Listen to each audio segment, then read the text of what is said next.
నువ్వు చెప్పేది కరెక్టే కావచ్చు వాసు. ఈ ఒంటి మీద యూనిఫామ్ ఉందే దేన్ని పూర్తిగా నమ్మదు. ఓ పని చేయండి, రేపు పేపర్లో అమ్మాయి ఫోటో వేయించండి. తన వాళ్ళు ఎవరైనా వస్తారేమో చూద్దాం.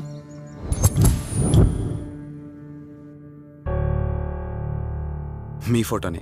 మీరు గతం మర్చిపోయారు కదా, మీకు సంబంధించిన వాళ్ళు ఎవరైనా వస్తారేమో అని చిన్న ప్రయత్నం.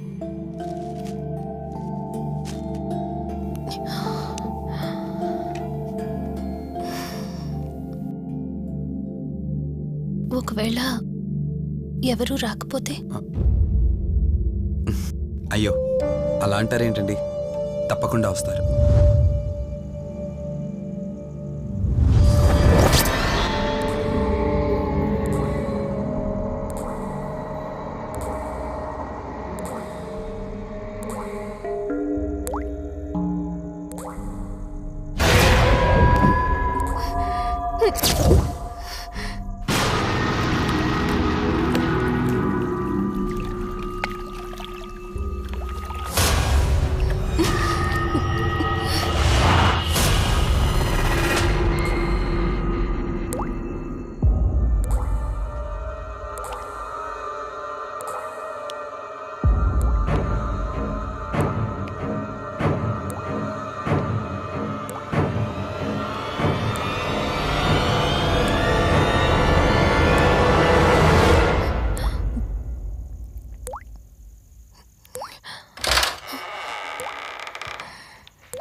ఎవరు ఈ టైంలో ఇక్కడేం చేస్తున్నారు? మిమ్మల్ని మాట్లాడేంటి?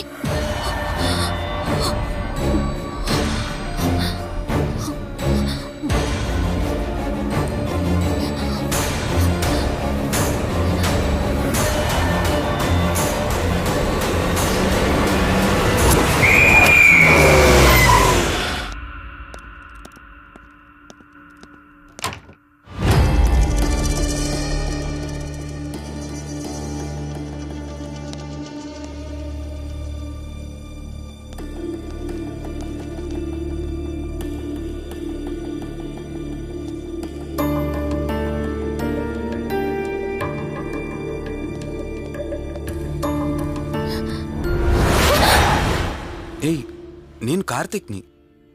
ఏం సడన్గా అలా ఉలిక్కి పడ్డారు? భయంగా ఉంది కార్తిక్. ఏదో తెలియని భయం నన్ను వెంటాడుతోంది. కలని తెలిసినా మనసు నమ్మట్లేదు. ఇక్కడే ఉందామంటే ధైర్యం చాలట్లేదు. మర్చిపోయిన గతం కంటే నా ఒంటరితనం నన్ను ఎక్కువ భయపెడుతోంది. నన్నిక్కడి నుంచి వేరే చోటికి తీసుకువెళ్ళగలవా కార్తీక్? భయంగా ఉంది కార్తీక్. మర్చిపోయిన గతం కంటే నా ఒంటరితనం నన్ను ఎక్కువ భయపెడుతోంది. నన్ను ఇక్కడి నుంచి వేరే చోటికి తీసుకువెళ్ళగలవా కార్తీక్? రేయ్, నీకేమైనా పిచ్చా? ఆ అమ్మాయిని ఇంటికి తీసుకెళ్తానంటేవేంటి? ఆ అమ్మాయి ఎక్కడి నుంచి వచ్చిందో ఎవరో కూడా తెలీదు. రేయ్, తను ఎవరు ఏంటని కాదురా. నువ్వైతే డాక్టర్గా తనని ట్రీట్ చేసి డిశ్చార్జ్ చేస్తావు. ఆ తర్వాత తను ఎక్కడికి వెళ్తుంది? ఇప్పటికే పేపర్లో యాడ్ ఇచ్చి చాలా రోజులవుతోంది. వాళ్ళ బంధువులంటూ ఇప్పటికొచ్చి ఒక్కరు రాలేదు. నువ్వు కూడా బంధువు కాదు కదరా, అనవసరంగా రిస్క్ తీసుకోకు. చూడు, నేను సిఐతో మాట్లాడతాను. రేపే అమ్మాయిని స్వచ్ఛంద సంస్థలోనే జాయిన్ చేస్తారు. ఆ తర్వాత ఏం చేయాలన్నది కూడా వాళ్ళే ఆలోచిస్తారు. ఇందాక నువ్వు అడిగావే బంధువా అని. హెల్ప్ చేయడానికి ఎటువంటి బంధం అవసరం లేదురా. ఆ రోజు ఆ అమ్మాయి నా చేయి పట్టుకున్నప్పుడు కొన్ని వందల ప్రశ్నలు పుట్టేరా. కానీ ఎప్పుడైతే ఆ అమ్మాయి కళ్ళలోకి చూశానో ఆ ప్రశ్నలన్నీ మాయమైపోయాయి. ఇలాంటి పరిస్థితుల్లో అమ్మాయిని ఒంటరిగా వదిలేసి చేతులు దులుపుకోవడం నాకు ఇష్టం లేదురా. రే, ఫ్రెండ్గా చేయగలిగితే నాకు హెల్ప్ చేయి. ఆ సీఏతో మాట్లాడి ఎటువంటి ప్రాబ్లం రాకుండా చూసుకో.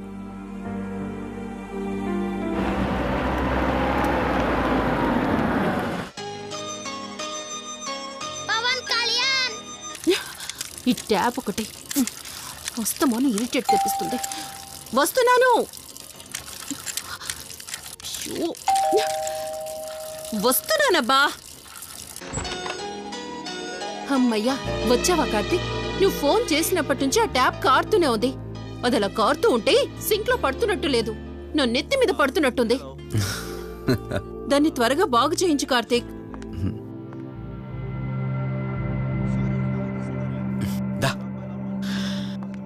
నేను చెప్తూ ఉంటానే, తనే మా వదిన. అన్నయ్య ఎప్పుడు ఫుల్ బిజీగా టూర్స్ తిరుగుతుంటాడు, కానీ మా వదిన మాత్రం నన్ను సొంత కొడుకులా చూసుకుంటుంది. ఇంతకీ ఈ అమ్మాయి చెప్పలేదు కదా, తన నా ఫ్రెండ్. హాస్పిటల్ పని మీద వచ్చింది వదిన. తన పేరు Anyhow, I'm Siddharth Roy. Madhumati. Madhumati. కొన్ని రోజుల పాటు మన ఇంట్లోనే ఉంటుంది. సరే, తనను పైకి తీసుకువెళ్ళి రూమ్ చూపించు. సరే, నువ్వు వెళ్ళమ్మా. రా.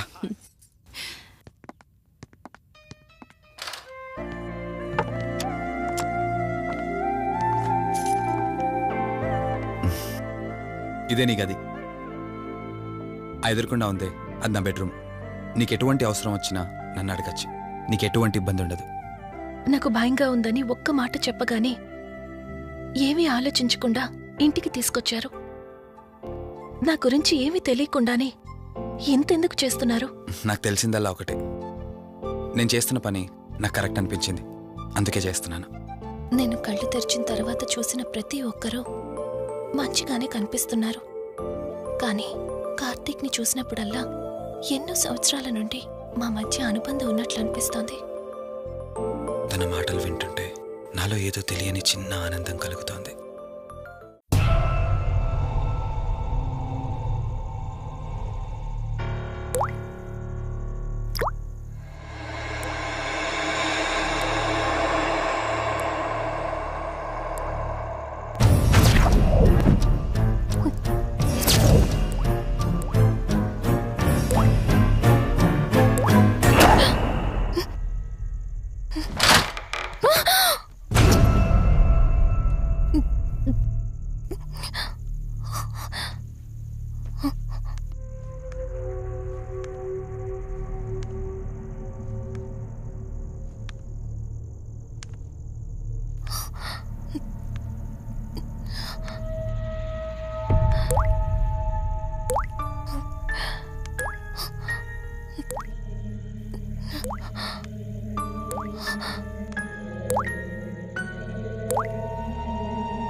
మధు మధు ఏమైంది మధు?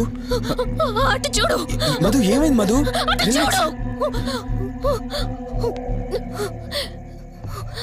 చూశాను, అక్కడేం లేదు. కావాలంటే నువ్వు చూడు మధు. నేను చూశాను, కావాలంటే నువ్వు చూడు మధు. చూడు మధు ప్లీజ్, అక్కడేం లేదు. ఒకసారి చూడు.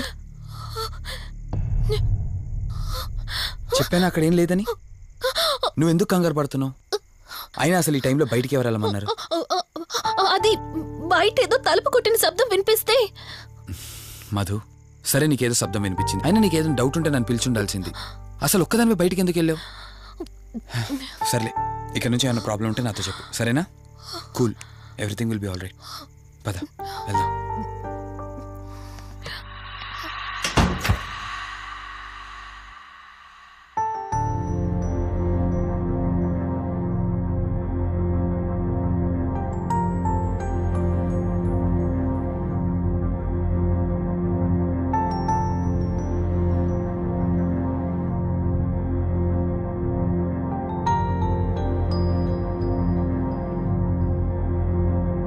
It's okay. మీరు కొంచెం బయట వెయిట్ చేయండి.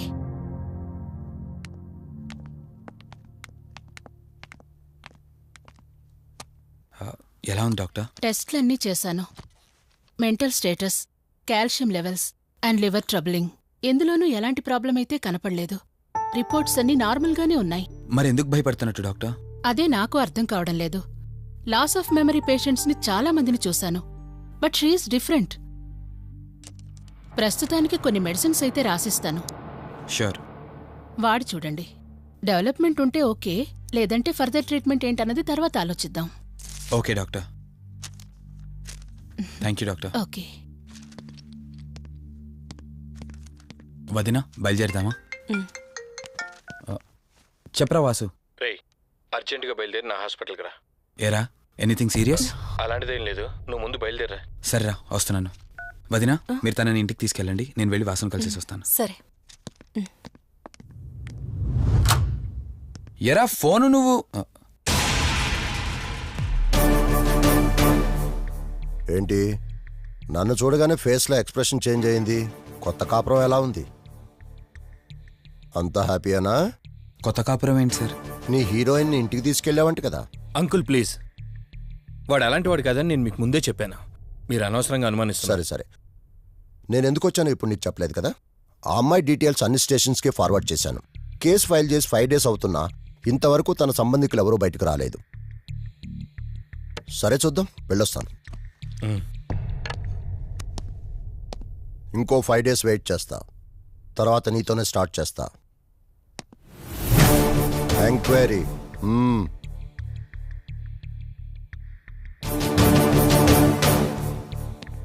అయినేంట్రా నా మీద డౌట్ పడుతున్నాడు? అందుకే ఈ పోలీసులో ఎంక్వైరీలు వద్దన్నాను. నువ్వు చేస్తున్న పనికి పోలీసు వాళ్లే కాదురా, ఎవరైనా అనుమానిస్తారు. సర్లే, ఇంతకీ అమ్మాయిని సైకియాట్రిస్ట్ దగ్గర తీసుకెళ్ళావు కదా, ఏమన్నారు? ఏం లేదురా, అంత నార్మల్గానే ఉందన్నారు. టాబ్లెట్స్ రాసిచ్చారు, వాడమన్నారు. కానీ ఎందుకు తను భయపడుతోందో అర్థం కావట్లేదురా. ఇందులో అర్థం కాకపోవడానికి ఏముందిరా? నువ్వేమో ఆఫీస్కి వెళ్ళిపోతావు, వదినేమో కొత్త. అలవాటు పడ్డానికి కాస్త టైం పడుతుంది. లోన్లీనెస్ కాకపోతే ఇంకేముంటుందిరా? సర్లే, నువ్వు ఎక్కువగా ఆలోచించుకో. మధుని చూసుకోవడానికి కేర్ టేకర్గా నా అసిస్టెంట్ ఒకరిని పంపిస్తా. Okay.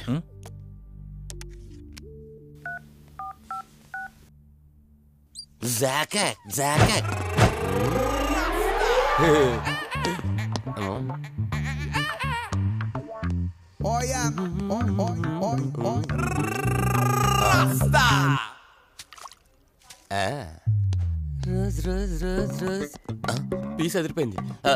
Sister, yes I love you. తరేకే style. I love you brother. Sister ఏం అన్న, నువ్వే ఏం రాస్కా. బ్రదర్ అంటే బ్రదర్, ఇది దీని వాటర్. డాక్టర్ 5వ వార్డులో పేషెంట్ కనిపించట్లేదు. సైట్ వచ్చిందేమో, కళ్ళజోడు. అది కాదు సార్, రేపు మీరు ఆపరేషన్ చేస్తారని తెలిసింది, అందుకే ముందే పారిపోయి. Good boy. ఏయ్, వీడేంటి ఇలా వణుకుతున్నాడు? ఏసీ ఆపేమని గొడవ సార్. పేషెంట్లందరూ ఏసీ కావాలంటాడు, ఈడు మాత్రం ఆపేమంటాడు. ఏంటి ప్రాబ్లం? చలికి తట్టుకోలేడు సార్. వీడు ఇప్పుడే చలికి తట్టుకోపోతే రేపు పొద్దున్న నేను వీడికి ఆపరేషన్ చేస్తాను, వాడు ఖచ్చితంగా పోతాడు, వాడిని మార్చి రూమ్ లో పెడతారు. ఆ చలికి ఎలా తట్టుకుంటాడు? Good boy. ఆ ఫైల్ ఎవరిది? 7వ వార్డులో పేషెంట్ది. వాడు ఇంకా పోలేదా? మీరు ఇప్పుడే వచ్చారు కదా. వీడొకడు ఫోన్ తీయడు. సంపు అసంపూర్ణేష్ బాబు. హాస్పిటల్ కదా అని ఎవడు నాకెదురొచ్చినా వాడికే రిస్క్, నేనెదిరెళ్ళినా వాడికే రిస్క్. ఎందుకంటే ఇంజెక్షన్ నా చేతిలో ఉంటుంది కాబట్టి. నువ్వు ఆపరేషన్ చేస్తే పేషెంట్లు భయపడతారేమో, నేను ఆపరేషన్ చేస్తే వాళ్ళ బంధువులు కూడా భయపడతారా? కబలిడా.